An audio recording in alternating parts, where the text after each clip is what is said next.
It was August 2005, in the Brazilian city of Fortaleza, where the sea breeze always felt warm, and the streets were filled with the sounds of workers early in the morning. But that Monday morning, something was different in the air. The sound of police sirens echoed everywhere. Media vans were lined up outside the bank. People had gathered around, some shocked, some scared, and some just recording everything with their cameras. The Fortaleza branch of Brazil's central bank, standing proudly in the heart of the city, had now become a crime scene. The main door of the bank opened, and the police entered. At first glance, everything seemed normal. The walls were fine, the tables in place, and the security cameras were running.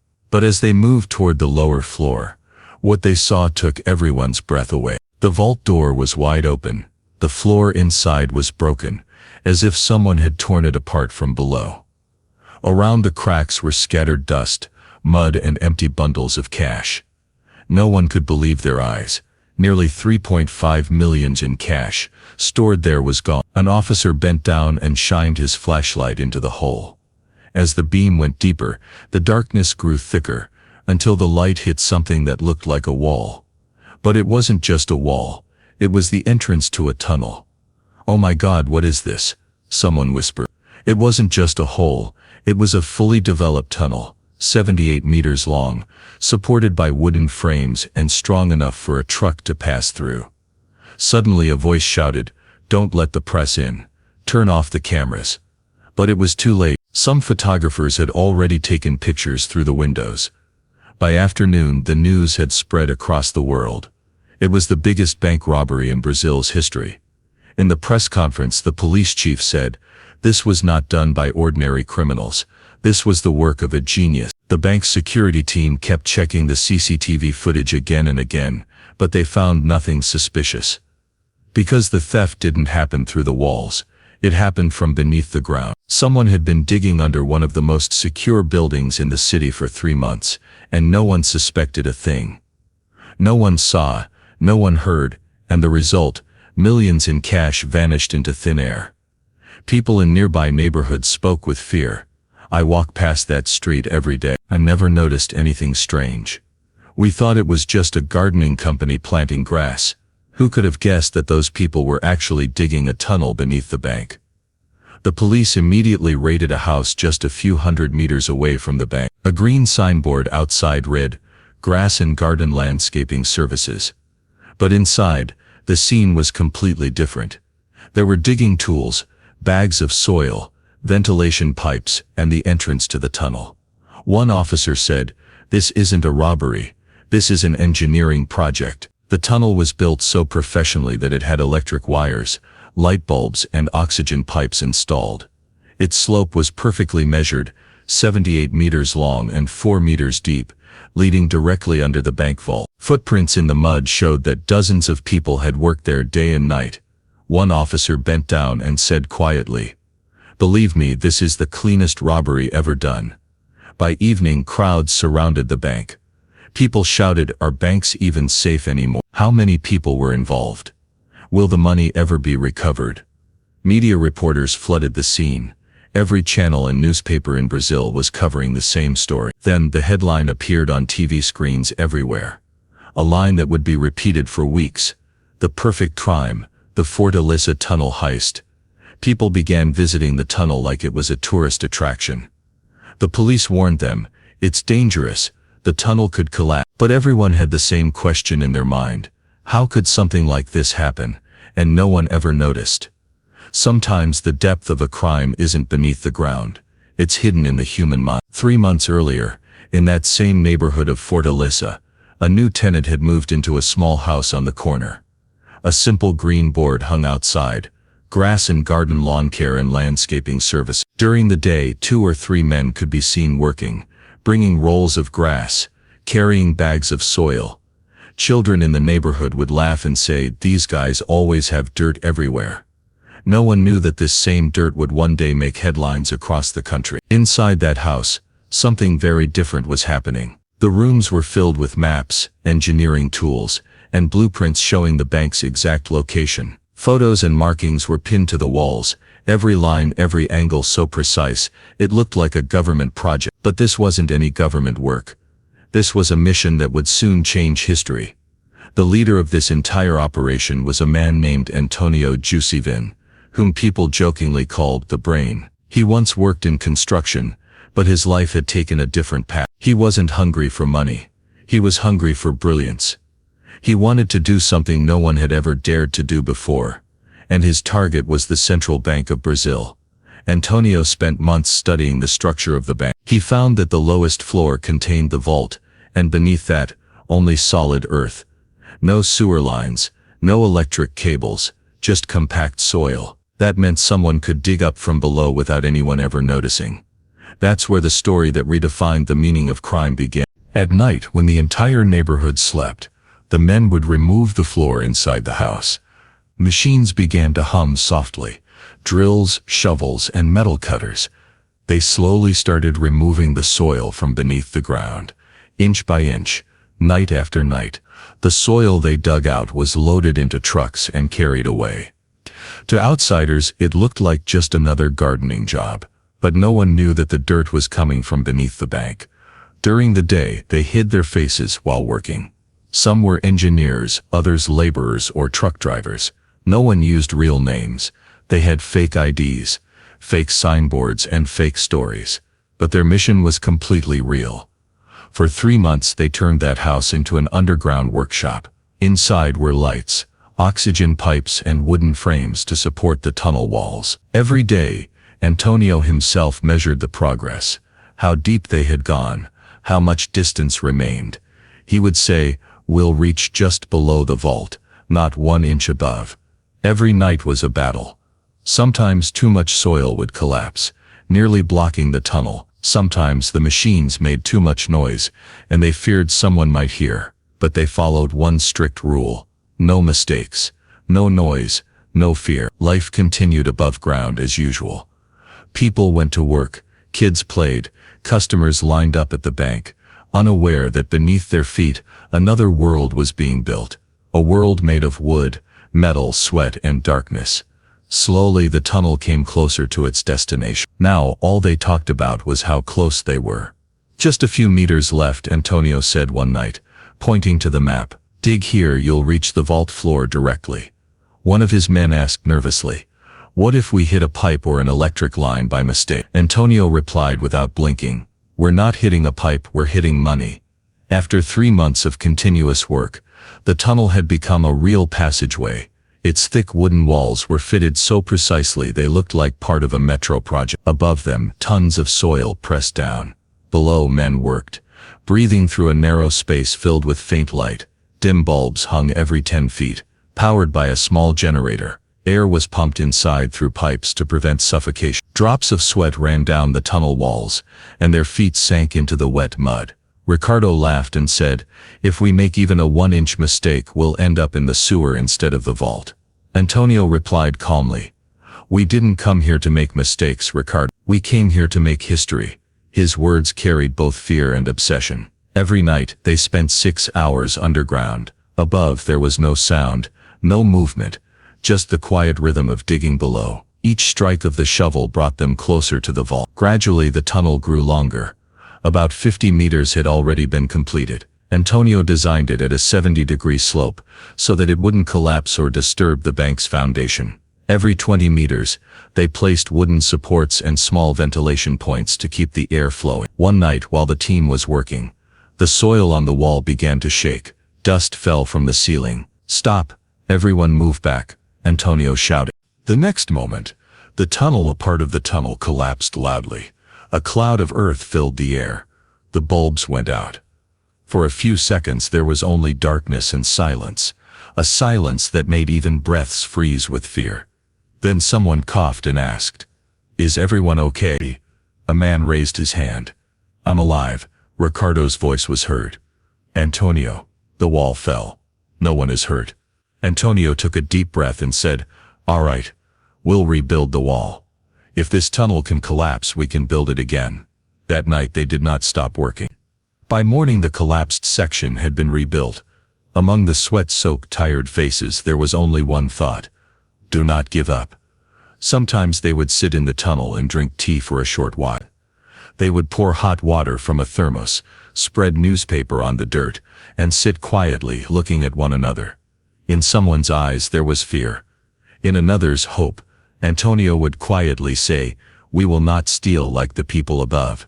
We will come quietly, take everything and disappear. No noise. No blood. No mistakes." Days passed, and the tunnel had grown to more than 60 meters. Antonio marked his blueprints every week, every meter accounted for, every turn measured. Sometimes he measured an inch, sometimes the weight of the soil. He worked like a scientist. His laboratory was under the ground. Sometimes while their men loaded soil into trucks, they would be drenched in sweat. If anyone became suspicious, Ricardo once said, "People will think we're selling topsoil for lawns. No one will suspect." He was right. Neighbors began calling them gardeners. "How much soil will you sell, brother?" And Antonio would only smile and say, "As much as we take out from below." No one knew the truth behind that smile. Now the tunnel had nearly reached its final point, about 7. He knew only 2 or 3 meters remained, and beyond that lay the bank vault. That night the team stopped all other work and wrote on the wall, "Do not drill final point." For the next few days they only reinforced the walls, replaced wooden frames, and fixed the lines of bulb. They cleaned the air pipes. Antonio said, "When we go inside, there will be no second chance. Everything must be perfect from today." This was not an ordinary tunnel. It was the meeting of human minds, technique and obsession that embarrassed every security agency. They say the world above has wind, but that night the air below was alive with breath, and fate was changing. It was on that night they did not find a way. They made one, and put the mark of their sweat on every inch of it. At midnight on August 6, 2005, Fortaleza slept, but 78 meters below the ground 8 shadows prepared for their final move. Their faces were covered in dust and soil, small torches on their backs, hammers and drills in their hands, bolt cutters, flat chisels, and heavy canvas bags, everything set, everything silent, everything according to plan. The air pipes whispered slowly. The yellow glow of the bulbs flickered, and the narrow wood-framed path of the tunnel looked like a snake coiled on its last turn. "Here, hollow," someone whispered. Every 30 seconds the machine would stop. Any noise, any alarm the world above still slept, because those below had learned to control sound. They used a dust catcher to remove the concrete core, collecting fine powder into cloth bags, so that not a single grain would fly into the open air. Knees trembled on the 70-degree slope, but palms stayed steady because this was not drilling. It was drawing the line of history. The first core came out, a heavy circular cold piece, and with it the air inside changed, like the coolness of another room flowing into the tunnel. Antonio ran his fingers over it. The smooth surface smelled of hard epoxy, and a quiet smile formed. Now there was only cutting left, not removing. Then the moment came. The slab tilted slowly with a breath-like sound, and in front of them opened an endless field of Brazilian real. 50 real notes, unmarked, lay stacked like bricks in a cold silence, as if they had been waiting for that moment for centuries. No one took a deep breath in joy because even one extra breath could betray the plan. Ricardo opened a canvas bag on his knee. The lining inside was plastic so moisture would not affect the cash. Polo pulled out bundles from the first box. Each bundle had a black strap, no serial tracking, no die packs. This was vault cash, ready for circulation. 2 men sat at the tunnel mouth above, checking weight balance so that on the return the pressure on any one trolley would not shift the wooden frames. They filled the bags according to plan. Equal volume, equal density in every bag so the steps of the carriers would be even. No slack, no tray. Each bag would not exceed 30-35 kilograms. The goal was 3 tons. They divided the load into parts and moved in time with the clock. Each bag had a small white chalk mark to track them through the tunnel's turns. A1, A2, B1. 4 men waited like a relay. Take it, go, return, pick the next. Above the vault floor, the city's darkness, the bank's walls, and the sleep of the security system. Below, a remarkable dance of human discipline. No weapons, no masks, no lock-picking. Just science, time and silence. A dog barked in the street outside, but no one blinked in the tunnel. In 2 hours, the first load reached the safe point in the rear, the small room where they had built resting racks. Rubber mats lay under the bags so the weight would settle the soil below, and vibrations would not travel further down the tunnel. The air pipe hummed a little louder. Someone adjusted a valve, and everything returned to the slow rhythm it had to have. When the third batch came out, Antonio raised his hand. After 2 sips of water, he signaled for the fourth batch. The pace never broke. They paused only to breathe. Sometimes the edge of a bundle would make a stiff paper sound. It was pinched down. Sometimes a bag slipped on a shoulder and 2 hands steadied it at once, as if the mistake had been forgiven before it happened. Time's wheel was now tied to their wrists. They were not watching clocks but measuring distances in steps until morning. The central bank heist, the 2005 Fortaleza robbery, was very close to their goal of 3 tons. Antonio had said enough, but the plan book called for 3 tons plus margins of safety, so they kept the last bags half filled, so the tunnel would not bear extra weight, and their return rhythm would not break. The slab had to be put back into place. The return now was the real test. Weight back, bodies forward, and at every turn the same drill. 1 ahead, 1 behind, 2 switching bags in the middle. At the narrowest parts of the tunnel they slid the bags on their knees. The pressure was so tight that the folds of their clothing hit the wood and became silent. Each frame beneath the ground measured the bones of their backs, but no bone complained. A faint hint of morning came from the tunnel entrance, a sign that time was now chasing them. They quickened the last relay, increasing the sequence of steps so that no new vibration would wake the structure. No new risk would be created. On reaching the safe point, the bags were placed in their pre-assigned slot. A thin layer of tarp and then soil covered them from above, as if nothing had ever happened. And for the first time someone took a deep breath, but no one laughed. The theft did not permit even the noise of joy. Antonio pressed his soil-covered hand to the tunnel wall. They turned and left one by one. Shoulders were light, but hearts were not, because the beauty of this job was measured not in violence, but in calm. They returned with the same discipline, the same checkpoints, the same signals, the same silence. At the tunnel entrance they extinguished their torch beams, one by one. Darkness took them back into itself. Above, a rooster crowed for the first time. Those below heard it but did not answer. The night had passed, but its footsteps still echoed in the wood of the tunnel, in the soft voice trapped in the air pipes. When the morning light spread across Fortaleza's streets, everything inside the bank looked the same. The walls, the cameras, the glass, the floor, except for the unseen emptiness that could be recognized not by sound, but by absence. This was not a story of escape. It was a story of arrival. They had not found a way. They had built it, measured it, and taught it that silence is also a weapon. Before the sun rose they had all emerged from the tunnel, and when the city woke it had only one question. The answer lay there, in that breathing black line 78 meters under the ground, where people wrote history not with noise but with discipline. On Monday morning the sunlight in Fortaleza's streets was still soft, but the footsteps inside the central bank had become loud. The cash room door stood open.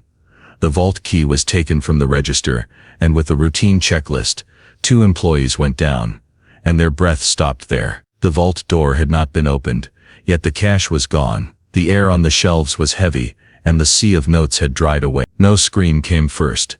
The first man stepped back.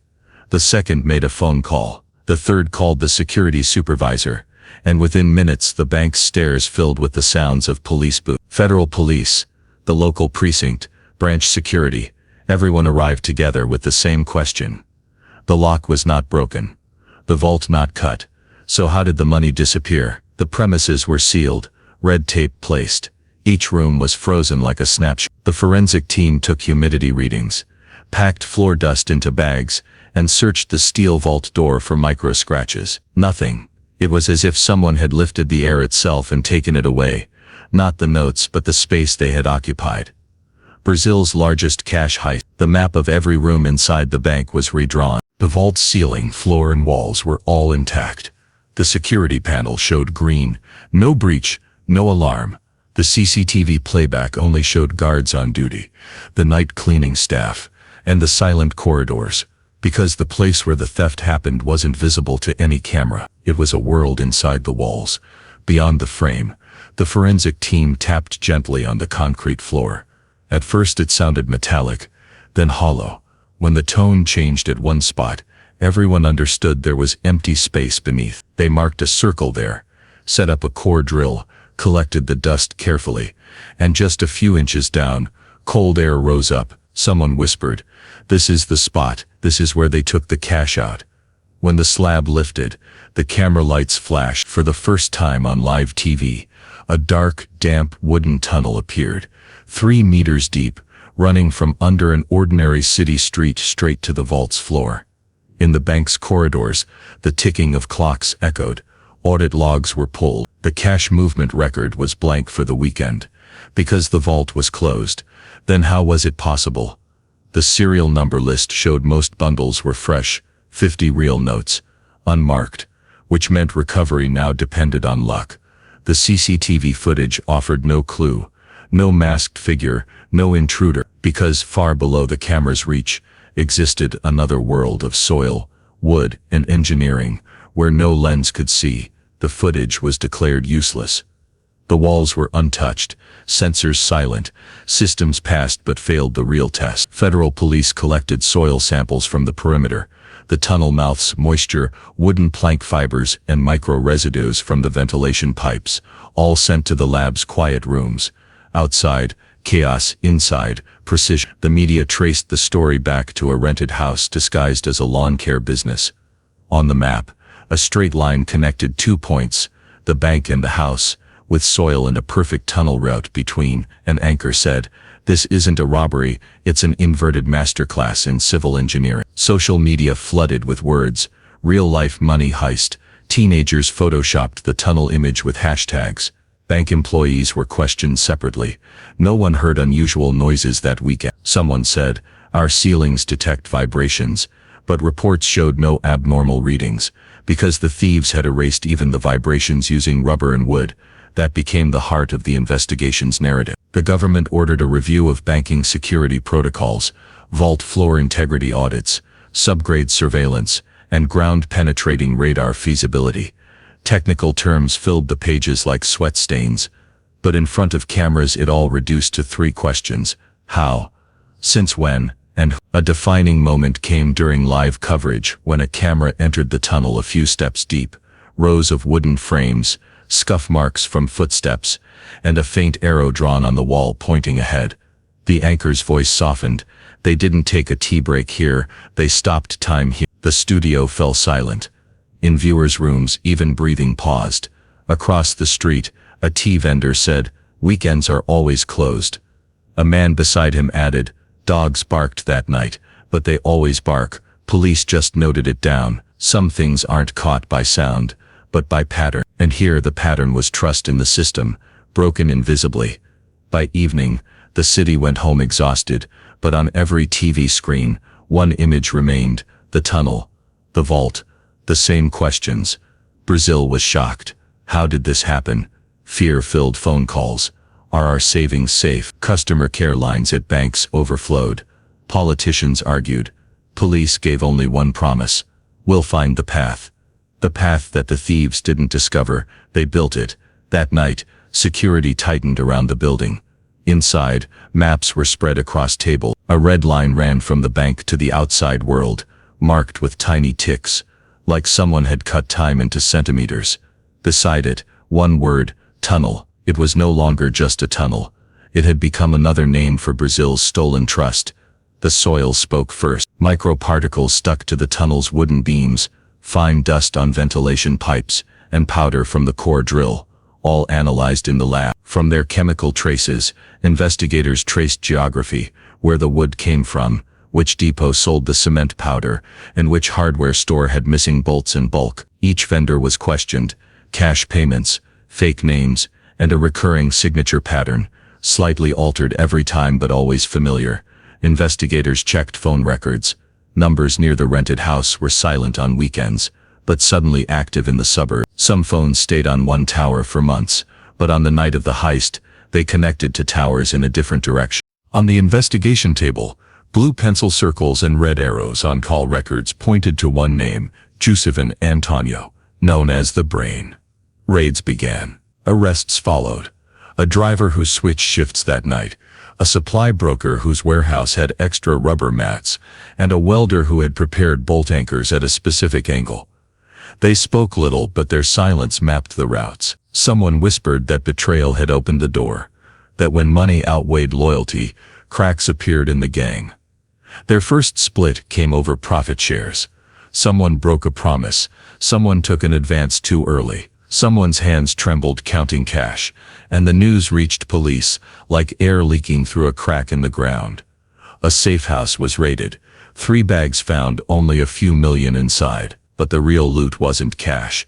It was the story of who went where that night. Threads began to connect clearly.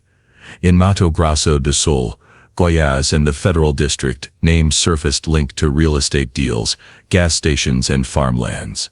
The money laundering trail spread across city maps, houses bought under false names, cars purchased in cash, documents showing tiny mistakes. The same handwriting slope, the same date style. Eventually, the case file bent under its own weight. Money laundering and criminal conspiracy. In the center, the Brain's foe, but catching him wasn't easy. As the police tightened their grip, danger grew. Some gang members were kidnapped, trapped by their own greed. One death shook the city. Luis Fernando Ribeiro. Rumor said he wasn't returned even after ransom was paid. Whisper turned to scream. Money is a curse. Over 4 months, 2,000 officers lost sleep, chasing the grid of movements. Who left which city? Which passport was fake? Which hotel register had spelling errors? Silent call records suddenly lit up near Brasilia.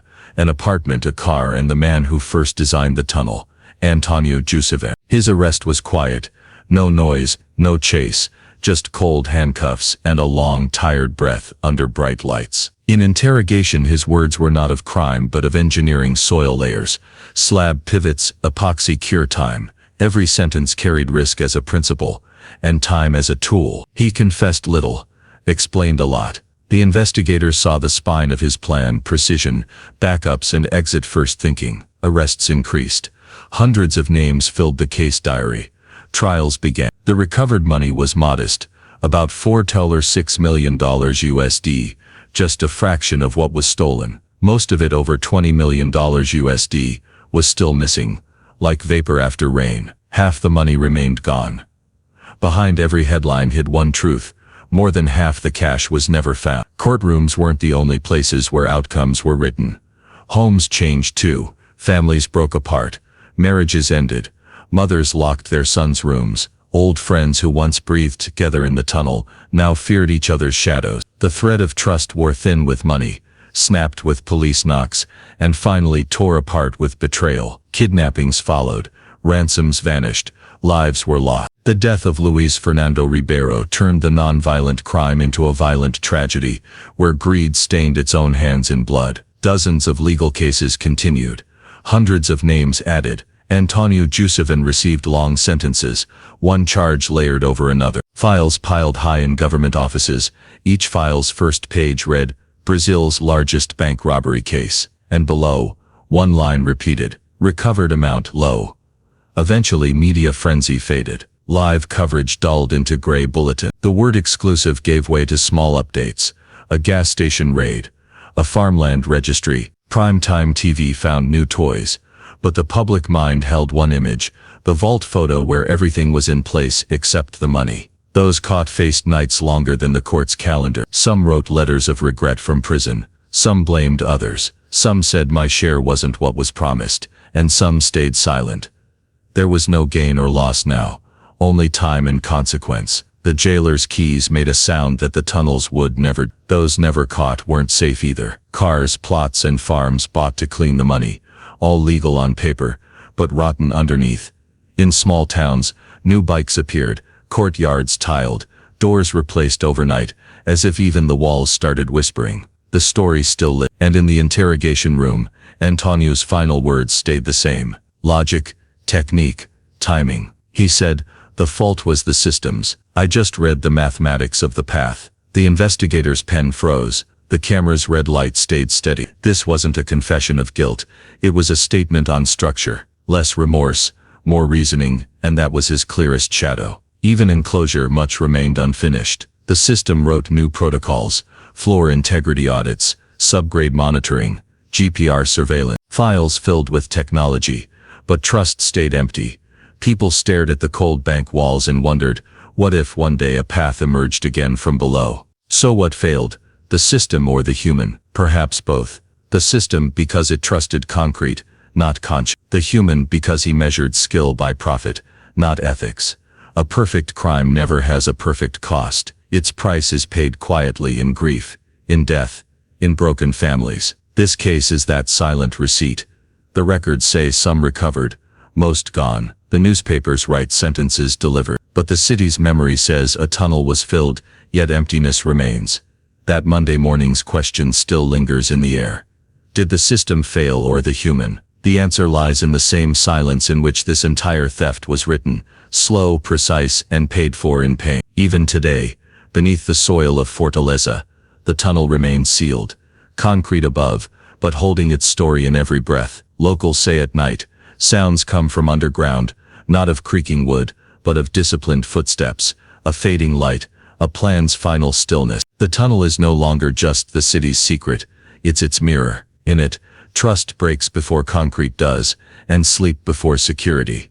The bank's walls were strong, but its foundation wasn't awake. Cameras stared above, while below a straight line silently completed its science. That line, though sealed, still seems to move, like history quietly breathing beneath it.